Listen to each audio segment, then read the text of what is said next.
Hi and welcome to the Alliance Educations channel. I am Kunal Banode, co-founder of Alliance Educations. So, in today's lecture, we are going to solve DPP1 for work, power and energy. And in this DPP, we are going to solve problems based on work done by constant force. But first of all, I want to tell you about Alliance Educations. Alliance Educations has now brought education to your doorstep. We have admissions open for both online and classroom programs. How will you benefit?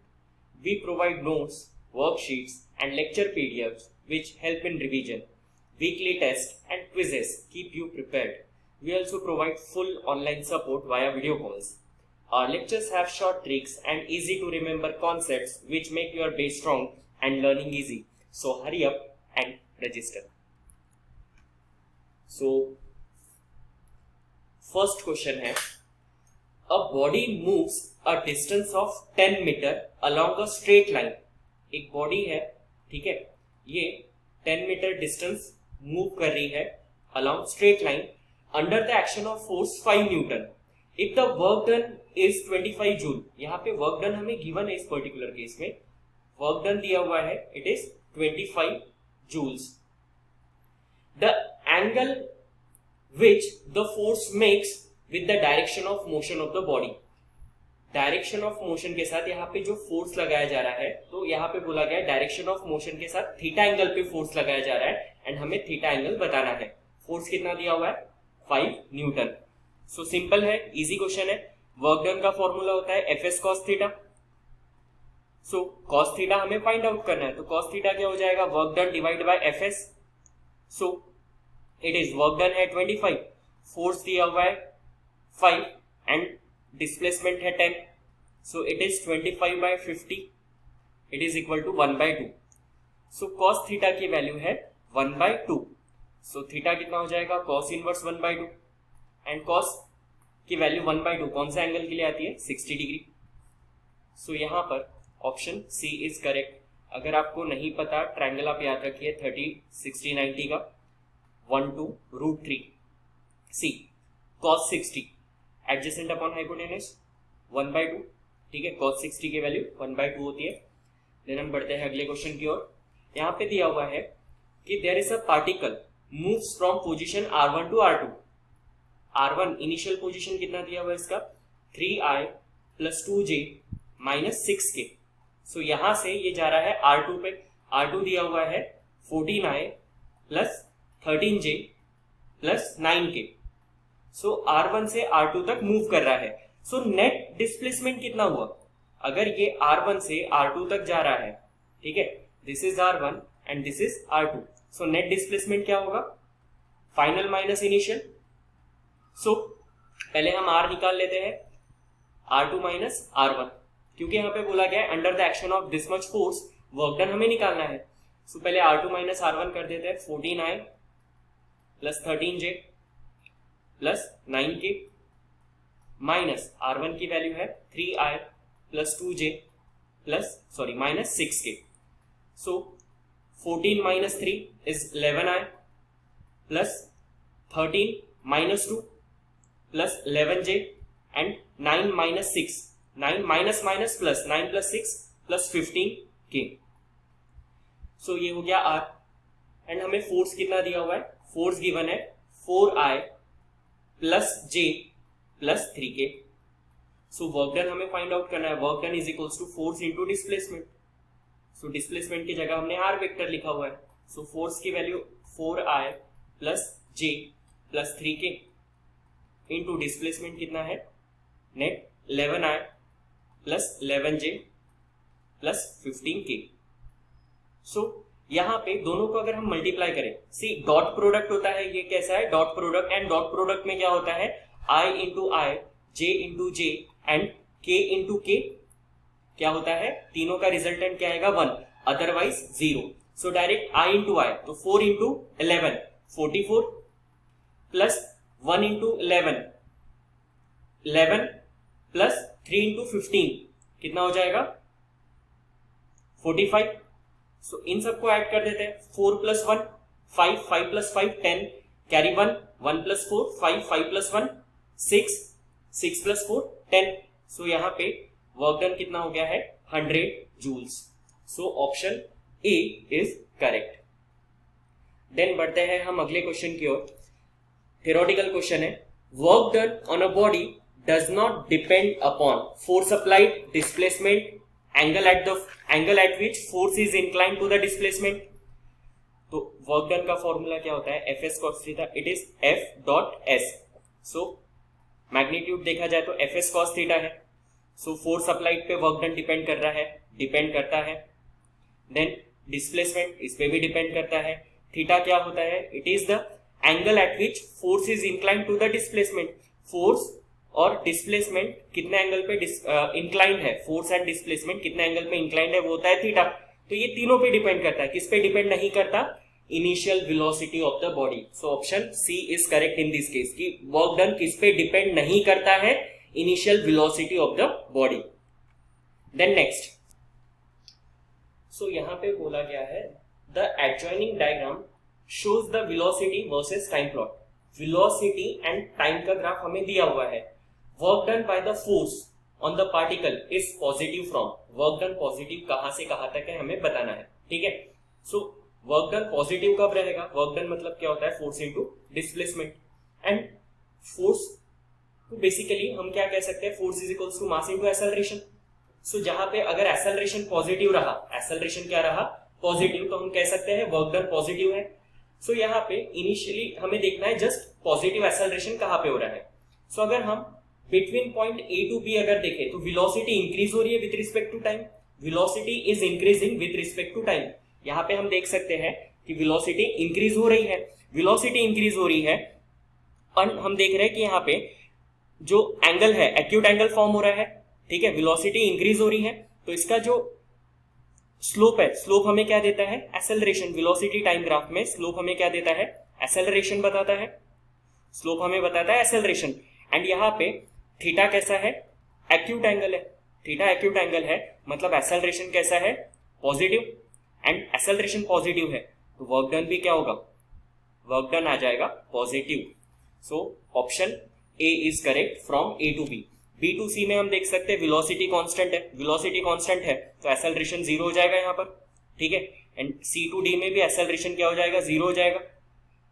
Means D to ई में, सी to D में हम देखेंगे strip है, ठीक है। यहाँ पे 90 degree का एंगल फॉर्म हो रहा है।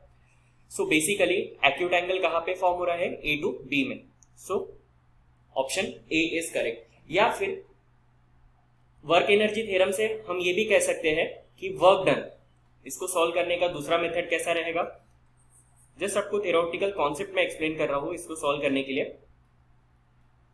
कि work done is what, it is change in kinetic energy, it is change in kinetic energy, ठीक है। So change in kinetic energy means half mv2 square minus half mv1 square, final kinetic energy minus initial kinetic energy. So ये final में से initial को subtract कर रहे हैं हम। सो यहां पे आ जाएगा half m common, v2 square minus v1 square. So अगर इसको पॉजिटिव कहलाना है, वर्क डन कैसा होना चाहिए, वर्क डन आना चाहिए पॉजिटिव। इसके लिए v2 should be greater than v1, final velocity initial से ग्रेटर होनी चाहिए। तो हम यहाँ पे देख रहे हैं b पे वेलोसिटी ग्रेटर है एज कंपेयर टू a, इसका मतलब ए बी जो पोर्शन है यहाँ पे वर्क डन कैसा होगा, पॉजिटिव होगा। सो आई होप आपको ये समझ में आया है। Then next question, the length of the sides of rectangular hexahedron are in the ratio 1:2:3। मतलब यहाँ पे एक रेगुलर हेक्साहेड्रॉन एक बॉडी रखी हुई है एंड इसके साइड का रेशियो दिया हुआ है 1:2:3। It is placed on the horizontal surface and horizontal surface पे इसे रखा। The body is in position of maximum stability when the length of the side placed on the surface are in the ratio. देखिए common sense की बात है कि अगर हम एक बॉडी को रख रहे हैं, ठीक है, सरफेस के ऊपर, सो जिसका बड़ा साइड है, बड़ा साइड अगर सरफेस पे रखेंगे तो स्टेबल ज्यादा रहेगा। अगर हम छोटा साइड, सपोज आपकी जो कोनिकल बॉटल है, अगर आपके पास बॉटल है, ठीक है, सो बॉटल अगर आप कैप के तरफ से रखेंगे तो वो तो अनस्टेबल रहेगा, बट उसका बेस, बॉटल को अगर हम सीधी रखते हैं तो वो स्टेबल है। मीन्स मैक्सिमम साइड को अगर हम बेस पे रखेंगे, मैक्सिमम साइड को, जो बड़ी साइड है, बड़ी साइड को नीचे रखेंगे तो स्टेबिलिटी ज्यादा रहेगी। So option C is correct. In all position wrong रहेगा, क्यों? क्योंकि साइड का रेशो अलग अलग है। तो यहाँ पे स्टेबिलिटी नहीं रहेगी, यहाँ पे स्टेबिलिटी नहीं रहेगी। स्टेबिलिटी सबसे ज्यादा कहाँ रहेगी? जहां पे बड़ा साइड अगर हम बेस पे रखते हैं तो वो ज्यादा स्टेबल रहेगा। देन नेक्स्ट क्वेश्चन,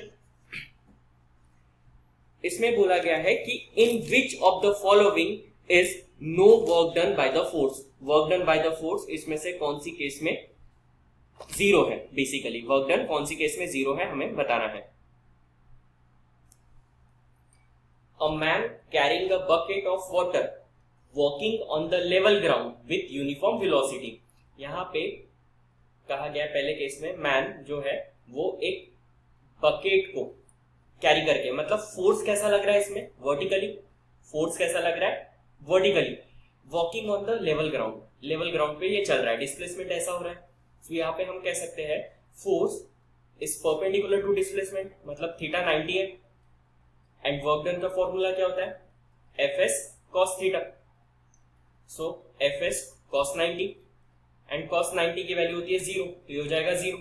सो पहले केस में। सेकंड देखते हैं, a drop of rain falling vertically with a constant velocity. Rain drop ऊपर से नीचे गिर रहा है कांस्टेंट वेलोसिटी के साथ। कैसे नीचे गिर रहा है? Constant velocity. बट हमने अभी वर्क डन का एक और फॉर्मूला देखा है। वर्क डन कैसे मिलता है हमें? Work done is change in kinetic energy. Change in kinetic energy. अगर वेलोसिटी कांस्टेंट है तो चेंज इन काइनेटिक एनर्जी 0 होगा, क्योंकि change in kinetic energy is half mv2 square minus half mv1 square.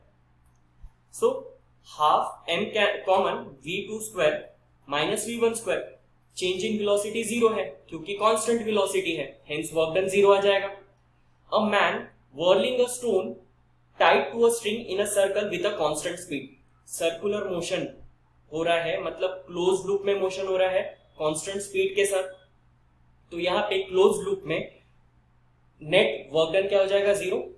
जब यहाँ पे जो लूप है वो क्लोज रहेगा तो वर्क डन क्या होगा? 0। A man walking up on the staircase. Staircase पे तो यहाँ पे भी वर्क डन 0 हो रहा है, यहाँ भी वर्क डन 0 हो रहा है। क्लोज लूप में वर्क डन क्या होगा? 0। A man walking up on the staircase. Staircase में ऊपर चढ़ रहा है, तो स्टेयरकेस में ऊपर चढ़ रहा है। सो यहाँ पर नेट वर्क डन किसके बराबर होगा? ऊपर चढ़ने के लिए उसको mg के जितना, यहाँ पर उसके वेट के जितना फोर्स लग रहा है, तो नेट डिस्प्लेसमेंट कितना हो रहा है? यहाँ पर नेट डिस्प्लेसमेंट कितना हो रहा है? h। एंड वर्टिकल डायरेक्शन में फोर्स कितना रहेगा? उसके वेट के बराबर। वर्टिकल डायरेक्शन में फोर्स वेट के बराबर रहेगा, तो यहाँ पे वर्क डन क्या होगा? Force into displacement. फोर्स कितना है? mg, डिस्प्लेसमेंट है h। मतलब बेसिकली यहाँ पे हम कह सकते हैं work done is nothing but the change in potential energy. Change in potential energy भी वर्क डन होता है। यहाँ पे पोटेंशियल एनर्जी 0 लेंगे तो यहाँ पे चलने पे पोटेंशियल एनर्जी mgh हो जाएगी। सो work done by gravitational force था यहाँ पर। सो यहाँ पे वर्क डन 0 नहीं है।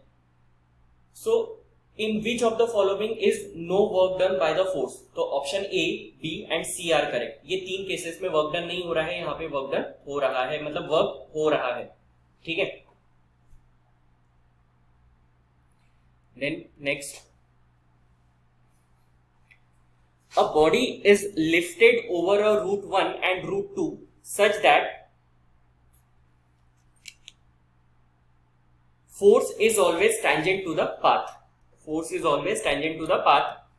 फोर्स कैसा रहेगा? ऑलवेज पाथ को tangent. Coefficient of friction is same for the both the path. Work done कैसा रहेगा?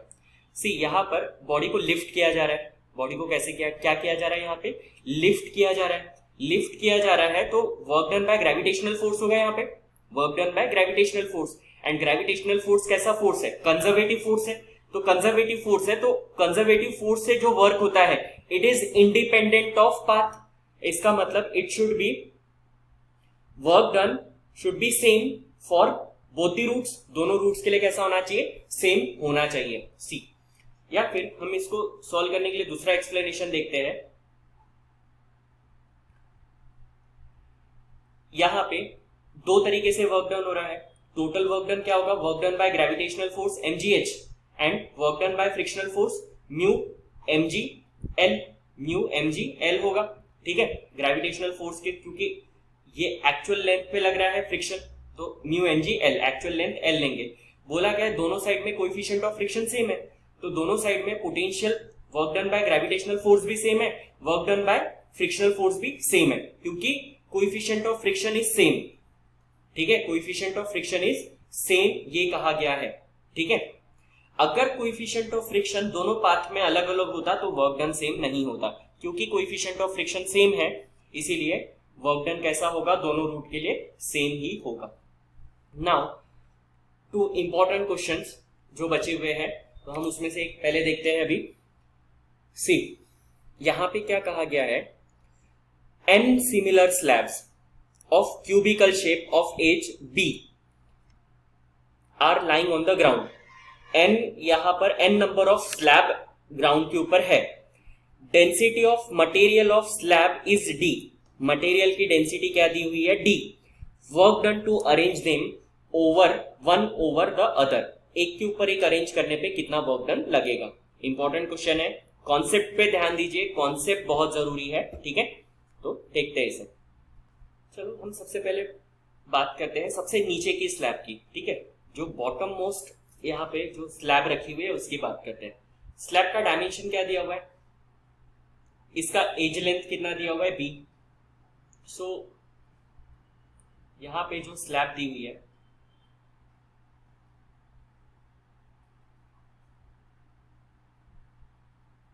सो इसका डायमेंशन है b। ठीक है, सो डायमेंशन इसका b है, तो इसका वॉल्यूम कितना होना चाहिए, वॉल्यूम ऑफ स्लैब। समझ में आ जाएगा हम वॉल्यूम क्यों निकाल रहे हैं, बी क्यूब। वॉल्यूम क्या होना चाहिए, बी क्यूब। नाउ सबसे पहले हमें इसके मास की जरूरत रहेगी यहाँ पर। ठीक है, क्योंकि यूनिफॉर्म स्लैब है तो इसका मास कहां पे रहेगा, होल मास कहां पे कॉन्सेंट्रेटेड रहेगा, सेंटर ऑफ ग्रेविटी पे। सो सेंटर ऑफ ग्रेविटी कहां पे रहेगा, सेंटर पे रहेगा इसके। So remember, centre of gravity of first slab, पहले स्लैब का सेंटर ऑफ ग्रेविटी कितने डिस्टेंस पे रहेगा, b/2। And weight of first और ईच स्लैब, हर स्लैब का डायमेंशन सेम है, हर स्लैब का वेट कितना होगा, mg। बट यहाँ पे मासेस दिया हुआ है क्या, नहीं, यहाँ पे दी हुई है डेंसिटी।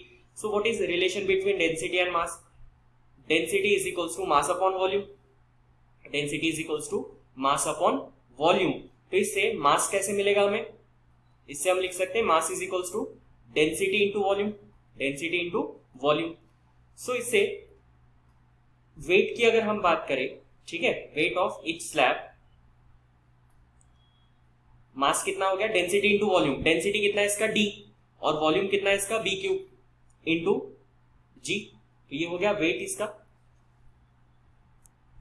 सो ये हो गया हर स्लैब का इंडिविजुअल वेट। ठीक है, एंड तो इसकी इनिशियल पोटेंशियल एनर्जी क्या होगी, पोटेंशियल एनर्जी इनिशियल, जब एक स्लैब रखेंगे तो उसकी इनिशियल पोटेंशियल एनर्जी क्या होगी, पोटेंशियल एनर्जी क्या होगा यहां पर,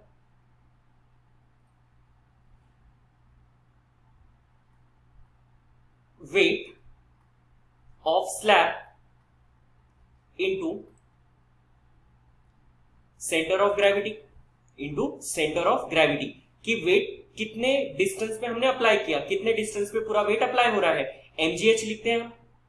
यहाँ पे पोटेंशियल एनर्जी के लिए हम mgh लिखते हैं, mg क्या रहेगा, वेट, तो हमने लिखा यहाँ पे वेट, और h का रहेगा हाइट, कितने हाइट पे वेट लग रहा है, और यहाँ पे इसका होल वेट कहां पे लग रहा है, सेंटर ऑफ ग्रेविटी पे। तो यहाँ पे इंटू में हाइट की जगह क्या आ जाएगा, सेंटर ऑफ ग्रेविटी। तो वेट कितना है इसका, तो यहाँ पे इसका टोटल वेट है, यहाँ पे एक स्लैब की बात हो रही है, इसका वेट कितना है, d b क्यूब g। ठीक है, सेंटर ऑफ ग्रेविटी कितने डिस्टेंस पे है, b/2, कितने डिस्टेंस पे, b/2। बट ऐसे तो ये एक स्लैब के लिए हो गया, ऐसी कितनी स्लैब है हमारे पास, n स्लैब, तो सबका पोटेंशियल एनर्जी क्या हो जाएगा, n टाइम्स, सबका पोटेंशियल एनर्जी क्या हो जाएगा, n टाइम्स, क्योंकि यहाँ पे हम पोटेंशियल एनर्जी किसकी बात कर रहे थे, वन स्लैब की। ऊपर हमने किसकी बात की, वन स्लैब की, और नीचे हम क्या देख रहे हैं, potential energy initial of all slab, सभी स्लैब की बात कर रहे हैं। तो ये हो गया इनिशियल पोटेंशियल एनर्जी। देन अब हम बात करते हैं फाइनल पोटेंशियल एनर्जी की। ठीक है, जब सबको एक के ऊपर एक अरेंज कर दिया, सबको एक के ऊपर एक अरेंज कर दिया।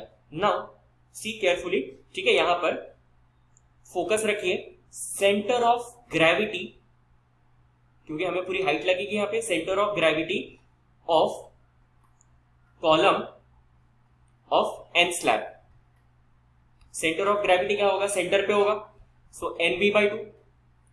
यहां पे हर डिस्टेंस कितना है, बी है, हर डिस्टेंस कितना है, बी, मतलब एन टाइम्स बी है, एन टाइम्स बी है, सो सेंटर ऑफ ग्रेविटी बीच में होगा, N B by 2।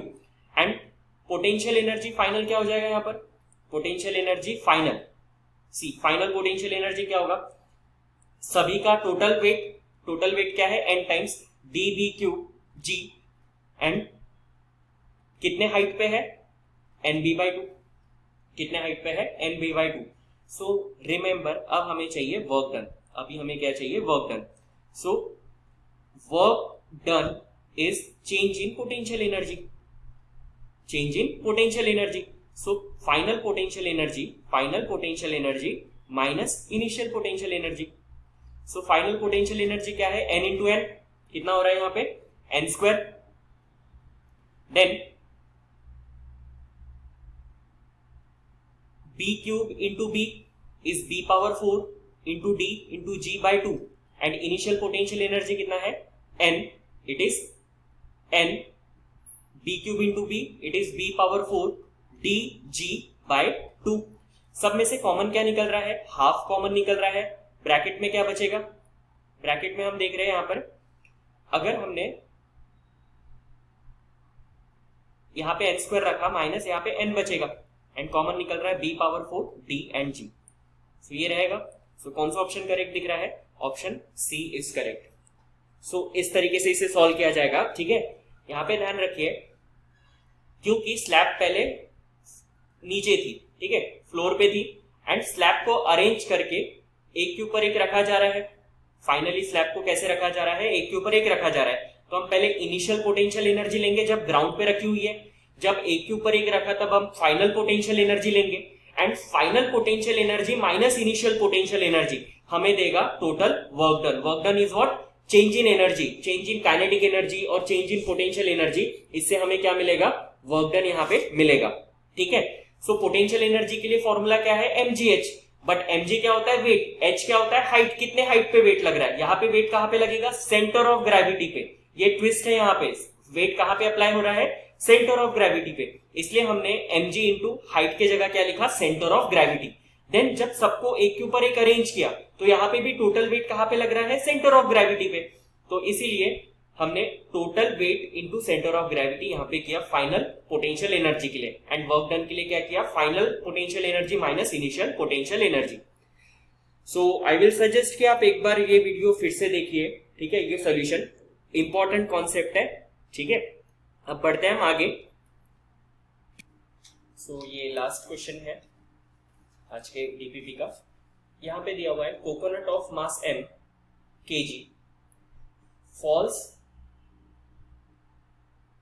It's tree through a vertical distance m। यहां पे इसके ट्री पे से एक कोकोनट है जिसका मास m है, ऊपर से नीचे आ रहा है, ठीक है, vertical distance, and could reach ground with a velocity v।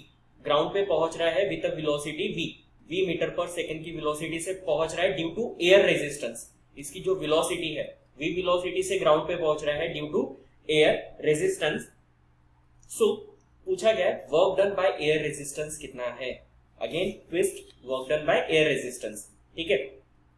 सी यहाँ पे वर्टिकल डिस्टेंस s चाहिए था, through a vertical distance s, m नहीं चाहिए था।